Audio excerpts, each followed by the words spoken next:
And welcome along to episode 25 of the Groan Zone. My god, that's a quarterly bout of Groan Zone episodes. I never thought I'd get episode 25. Well, there we go. This week, I present to you a triple whammy of Zero of the Week.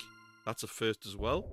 3 groans from yours truly, as always, and a groan from one of your own via the audience groan.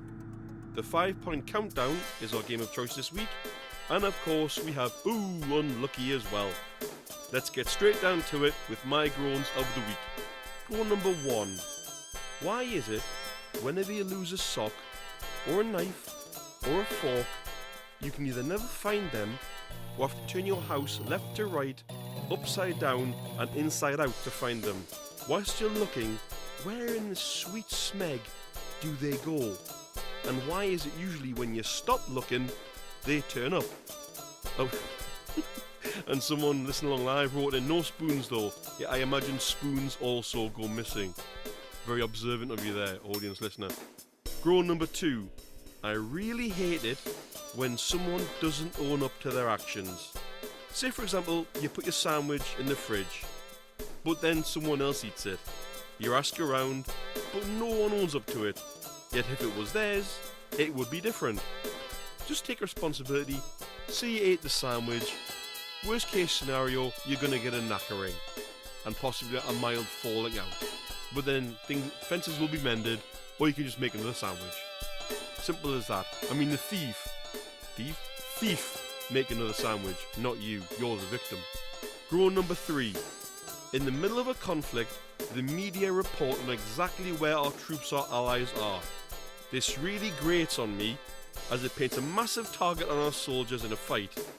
Surely this should be confidential information and not free domain.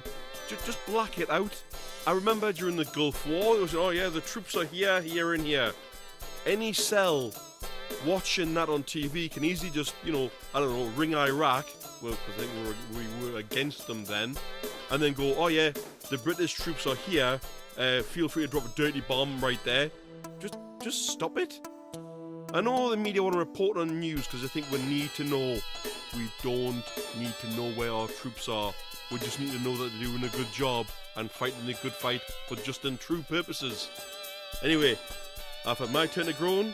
My dear groany crew, one of you will get a chance later on. We're now going to zip over into the 5-point countdown. Straight in. You all know the rules by now. If not, I'll go through them again next time. Let's pop along with clue number 5.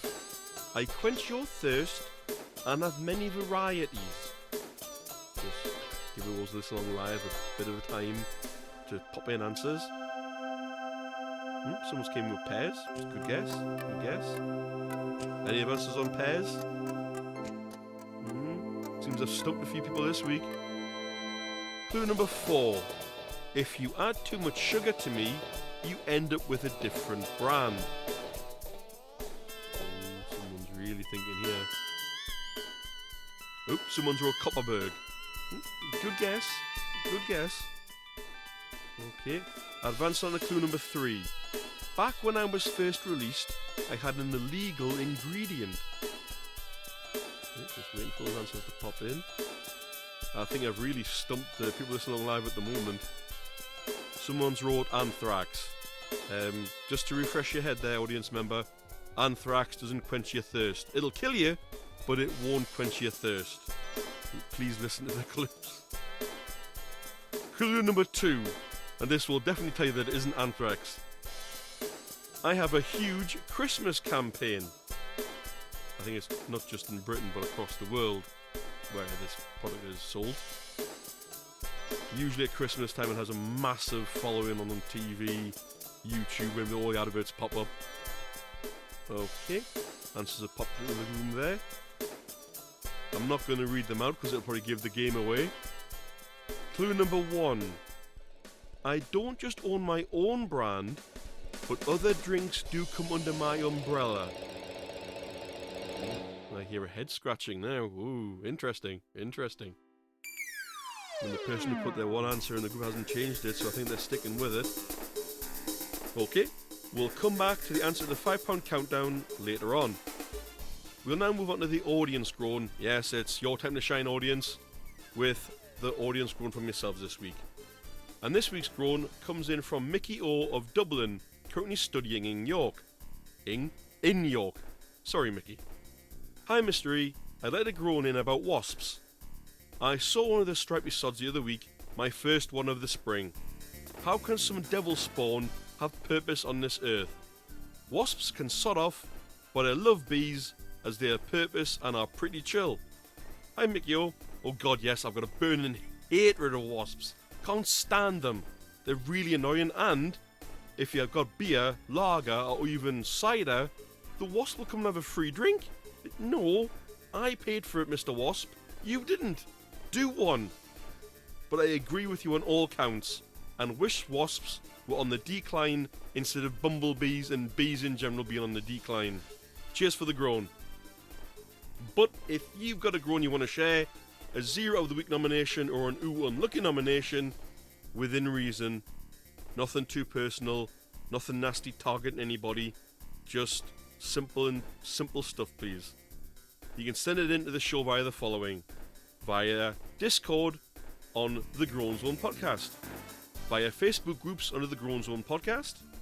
You can send me a direct message to Mystery Groaner on Facebook Messenger, and last but not least, you can fly an email over to thegroanzonepod@gmail.com. Let's head straight into Ooh Unlucky this week. So this week, I heard of a guy making mashed potatoes. Nothing unusual there yet. Wrong.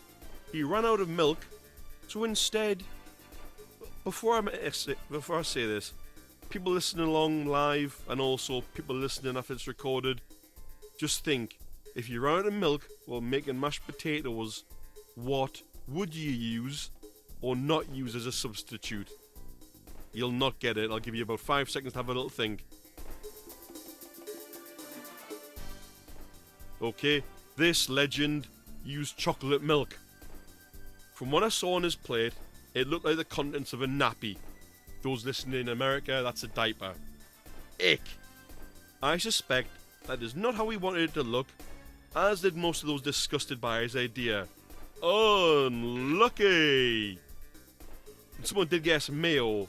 That would have probably made it white still. Good shout with mayo. I mean, I hate mayonnaise, but good shout with the mayo there. But then again, speaking of everything, unluckies and everything else, let's go straight into Zero of the Week this week. 3 for 3 now. First time I've done this. 3 zeros of the week. Number 1.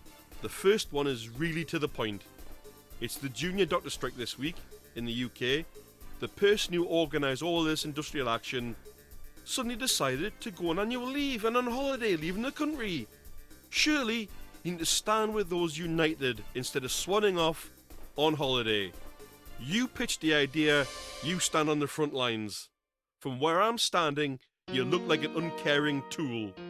Zero of the week, number 1, definitely falls to this guy. Zero of the week, number 2, goes to a branch of Tesco in Dover. Why them, I hear you ask? This is because a customer visited Tesco twice, and their car parking cameras failed to detect her leaving, so assuming she stayed for over 10 hours, they fined her £35. I know some people out will think, oh, £35, not much. Not the point. If you know you've legally parked at Tesco and you get done for 35 quid, you're gonna be angry. Tesco, this is ridiculous. How about tuning in your car parking system? Second Zero of the Week dishonours coming your way this week. And lastly, the final Zero of the Week dishonours go to the idiots who stole cables on the North East Metro train, cutting off service from 5 AM Friday, 14th of April, yep, that's today, the day I'm recording, for a few stations. Is it really worth risking electrocution and possible death, or a criminal record for some cable which you can sell? It's not a hard question with an easy answer. The answer is no. Hopefully the authorities catch them.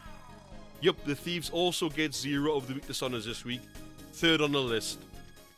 But before we end the show off for this week, there's just time to round off with a £5 countdown answer. This week's answer is Coca-Cola. One person in the group did say Coke. I'll let them have that. As soon as I said Coke, someone else in the group pops in with Coke. I'm sorry, but you didn't hear all the clues, you can't just suddenly get a point by writing Coke. No offence. Hopefully you enjoyed the show this week. The Groan Zone will return next week. Bye for now, everyone. Don't forget, send those groans in. You all take care there. See ya. Bye.